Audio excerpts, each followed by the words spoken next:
Para de aumentar o IPTU! Ei, prefeito, vai tomar vergonha! Olá, cá estamos nós novamente para falar de um assunto não é polêmico para a maioria das pessoas, mas é deveras interessante. Mas é E aí, importante. Cacique, dê sinal de vida aí pro pessoal. Bom dia, pessoal. Boa tarde, pessoal. Boa noite, pessoal. Eu espero que vocês tenham acontecido aquele dia. Melhor, muito vagabundo. Acordar cedo. Sim. Hoje a gente vai falar um pouco sobre... Um pouquinho, né? Sobre os filmes, né?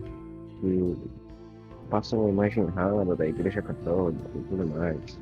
Aquela velha lavagem cerebral que, enfim, se você discorda, você é um alienado. 50 pessoas falando mal, uma pessoa falando bem, você é o alienado, entendi. É engraçado demais. Como é que vai? Prosseguindo, você que dominou o tema. Catolicismo e Hollywood. Vamos falar sobre isso hoje.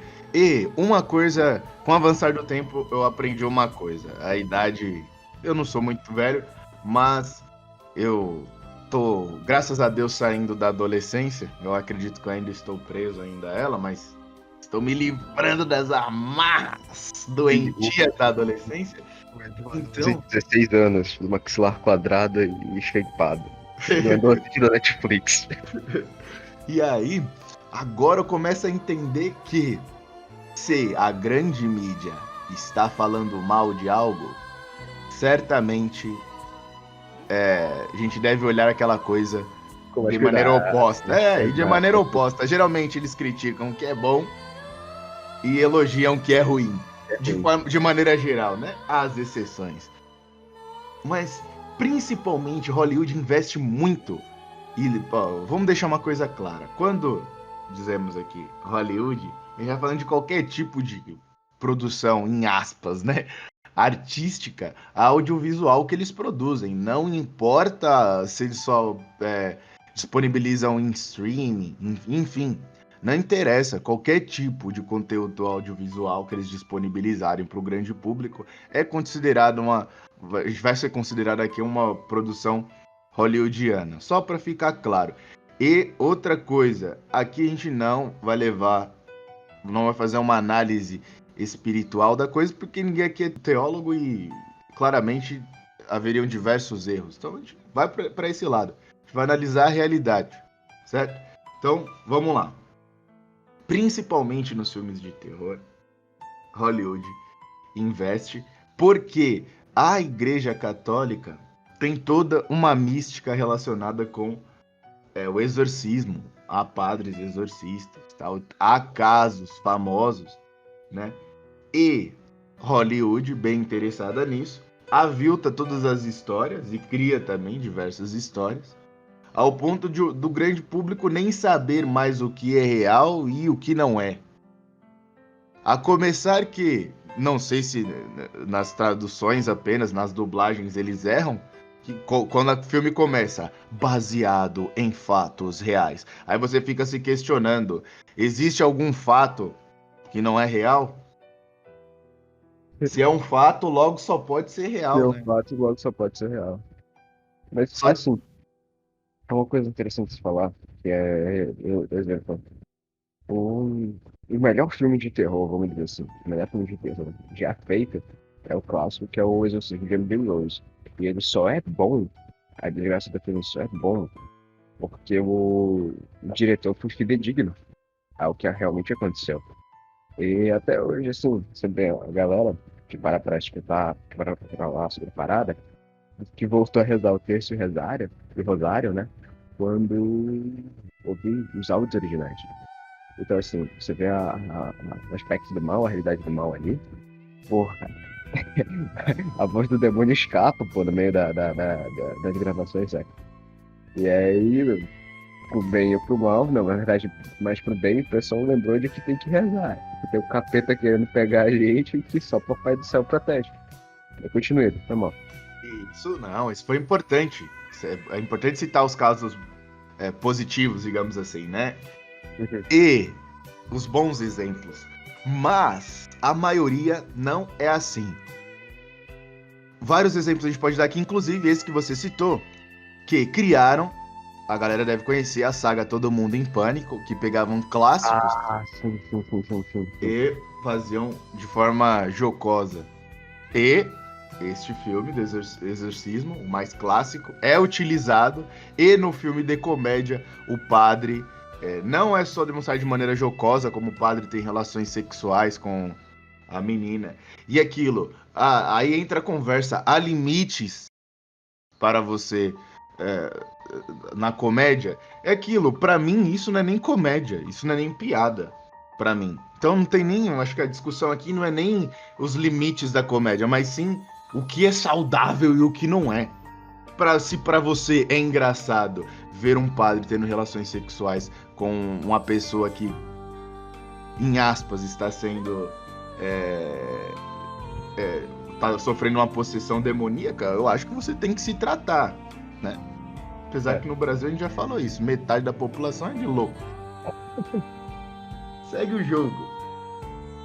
E isso tem dado muito certo, porque faz com que no subconsciente das pessoas começarem a questionar, né? Aí já começam a fazer aquela relação, né? Padre, pedofilia. E isso é uma puta sacanagem, porque se você parar pra pensar, eu lembro que o último filme que eu vi envolvendo o tema Igreja Católica, que me deixou muito, muito curioso mesmo, foi aquele Spotlight, Segredos Revelados. Que tudo é uma grande piada, tudo é uma grande piada. Lembra quando a gente chegou a falar, não sei se nos episódios passados, mas enfim, a gente chegou a falar sobre Hollywood e os casos envolvendo, vou usar a palavra abuso infantil, mas vocês sabem que é pior do que isso? Pois é. O cara faz um filme chamado Spotlight, que é pra revelar, né, todo o grande esquema de pedofilia por parte da Igreja Católica e dos padres lá nos Estados Unidos e tudo mais. E tudo aquilo é denunciado por um jornal chamado O Globo, né? O cara vai lá, investiga a fundo, conectando padre atrás de padre. E aí, por que tudo é uma grande piada? Porque os caras que fazem o filme estão envolvidos com o esquema de pedofilia. O protagonista do filme tá envolvido com abuso de infantil, tá ligado? E ninguém, e absolutamente ninguém, para fazer um filme sobre o número de crianças que é abusada em Hollywood, sobre o número de crianças que é abusada por agente da ONU. Ninguém para fazer sobre isso. Mas os caras fazem um filme contra a Igreja Católica que no fim, eu não sei, eu não tenho como olhar 100% o andamento do processo de lá, mas que no fim, ninguém foi culpado. Ninguém foi provado culpado, saca? Sim, e que fique claro, todos os casos devem ser apurados. Mas eu sempre penso que se você, um braço seu, tá com gangrena, tá gangrenando, se você não tratar aquilo dali, sobe, tá na mão, sobe pro antebraço, braço, vai pro seu tronco, daqui a pouco você vai morrer. E no outro lado você tem uma ferida aberta também, no outro braço. O que você vai fazer? Tá sangrando, mas bem menos. Primeira coisa que você faz é o quê? Primeira coisa, você trata o outro lado, que é um problema muito maior. O que eu quero falar com isso? É uma metáfora para vocês entenderem que se há casos que são bem pequenos e a maioria dos casos que são investigados, os padres são inocentados, acontece muito isso.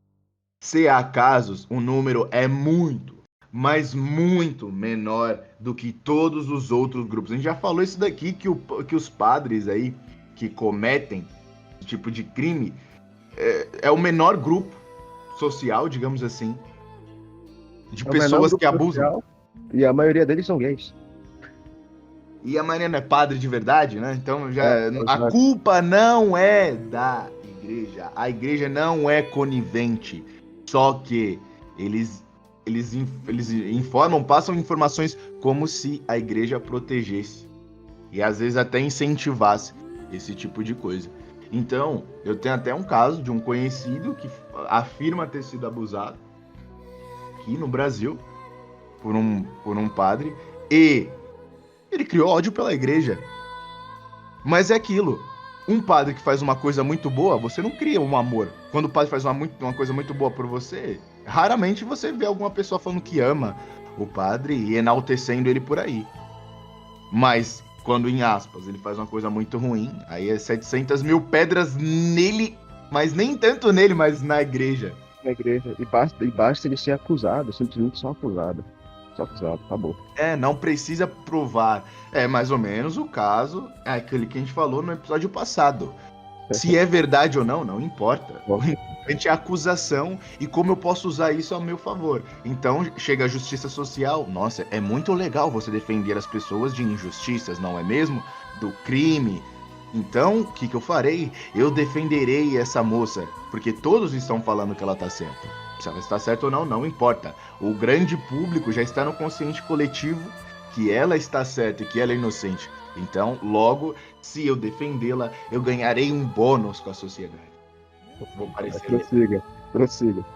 Mas voltando à Igreja Católica. Então, isso acontece em vários estilos de filme, não somente nos filmes de terror, mas os grandes exemplos estão nos filmes de terror. Como eu disse, a Igreja Católica, ela é rica numa mística. Então temos as imagens que as pessoas tanto odeiam, mas para usar na hora dos filminhos é muito bonito, né? Na hora de colocar o demônio falando latim, é muito bonito, não é para vocês utilizarem a igreja de maneira jocosa. Na hora de colocar cruz, até isso eles aviltaram, né? Os globalistas, as pessoas que são contra o globalismo e que falam a respeito disso, né? Por exemplo, a Débora Secungé, que até fala nos vídeos dela que o anticristo gosta de tudo invertido, por isso que nos filmes eles usam a cruz, o crucifixo invertido. Mal sabe ela que isso eles estão aviltando uma coisa de apóstolos que foram crucificados de cabeça para baixo.